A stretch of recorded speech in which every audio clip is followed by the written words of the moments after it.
Bagaimana caranya saya mencari pasangan yang baik? Atau saya mengenal pasangan saya? Maka ada namanya konsep ta'aruf dalam Islam.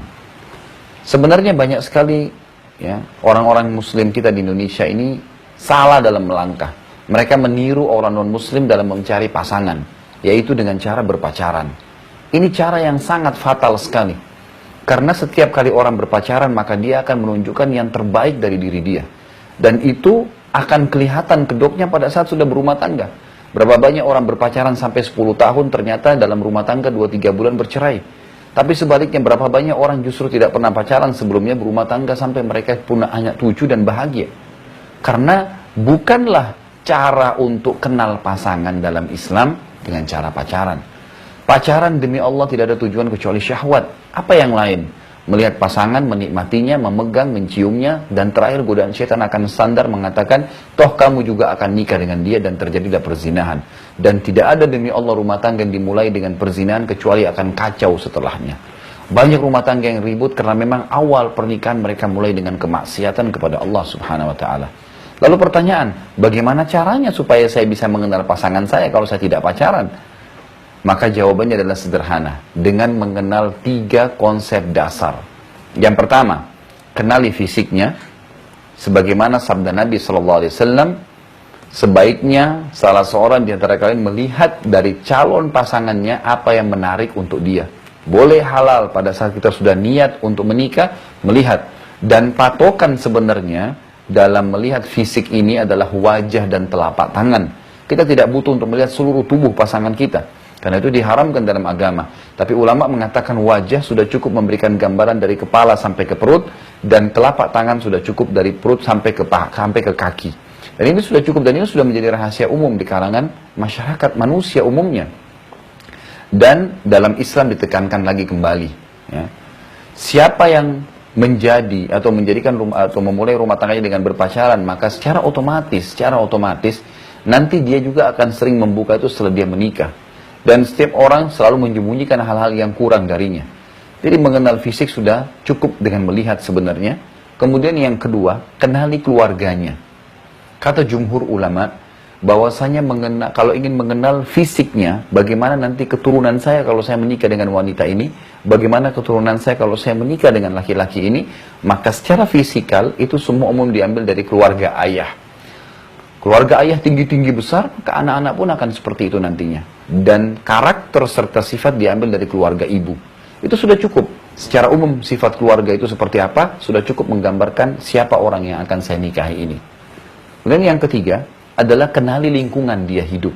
Di mana dia bergaul, sama siapa dia bergaul, dia kerja di mana. Itu sudah cukup. Sebagaimana sabda Nabi SAW dalam hadis, ya, al-mar'u ala dini khalili. Seseorang sesuai dengan agama temannya.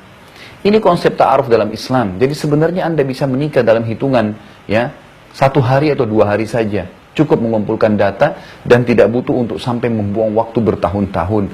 Dan tanpa Anda sadari Anda sedang menyusun maksiat kepada Allah Subhanahu wa Ta'ala, dan rumah tangga dimulai dengan kemaksiatan akan menghasilkan pertengkaran, keributan, kekacauan, dan tidak tenang.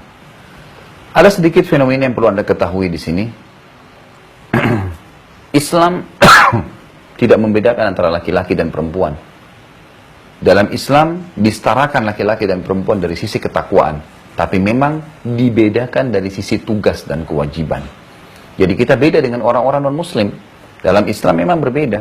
Laki-laki dan perempuan tidak sama, punya tugas masing-masing. Laki-laki diwajibkan oleh Allah untuk mencari nafkah, melindungi istrinya dan anak-anaknya, menaungi mereka, mendidik mereka. Istri menjaga rumah, mendidik anak, membesarkan mereka, menyusui mereka, itu tugas. Tidak boleh ditumpah tindih satu sama yang lain. Orang-orang non-muslim memaksakan diri, perempuan harus seperti laki-laki. Sehingga akhirnya bentrok dan tidak ada lagi yang menjalankan kewajiban di rumah.